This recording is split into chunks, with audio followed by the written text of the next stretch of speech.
Welcome to Module 1.11, where we continue exploring philosophical foundations of research. In this session, we'll examine reasoning approaches, the spectrum of objectivity and subjectivity, and the role of value systems in research. These concepts will help you think more critically about research processes and interpret findings with greater insight. Let's begin by examining different reasoning approaches in research. Deductive reasoning starts with theory and tests specific hypotheses derived from that theory. It moves from general principles to specific instances. This approach is common in experimental research, where theories predict specific outcomes. Inductive reasoning works in the opposite direction, building theory from observations and patterns in data. Rather than testing existing theories, inductive approaches generate new theoretical insights from empirical observations. Abductive reasoning offers a third path, seeking the most likely explanation for observed phenomena when multiple possibilities exist. Each approach has appropriate applications in public health research. Deductive reasoning works well for testing interventions based on established theories. Inductive reasoning is valuable for exploring under-theorized phenomena or understanding unique contexts. Abductive reasoning helps when investigating complex health problems with multiple potential causes. Strong research often combines these approaches at different stages.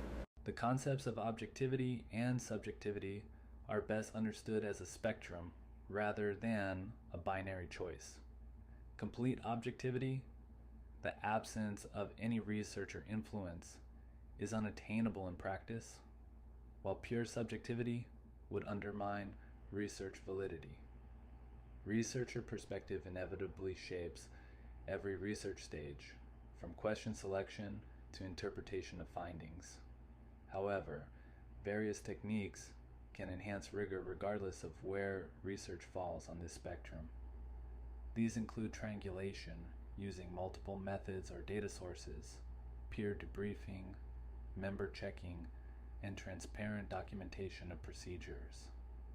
Reflexivity, the process of critically examining one's own position and influence, is essential in all research, but especially emphasized in qualitative approaches.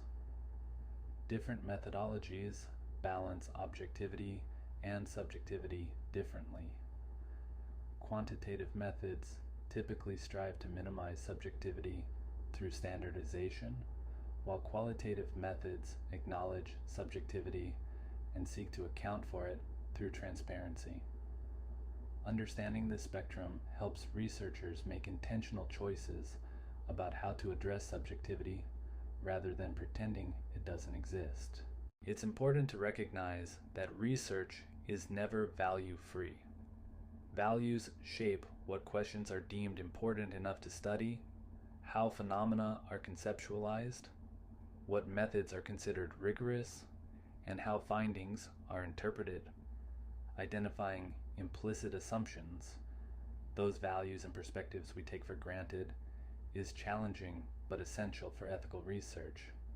Research carries ethical and social responsibilities, especially in healthcare, where findings directly impact human well-being. The cultural context of research, including disciplinary cultures, institutional settings, and broader societal values, influences what is studied and how. Rather than claiming value neutrality, transparency about perspectives and potential biases strengthens research integrity. This doesn't mean abandoning standards of evidence or rigor. Rather, it means acknowledging how values shape the research process and being explicit about the perspectives that inform our work. By recognizing the role of values in research, we can conduct more honest, ethical, and socially responsible investigations.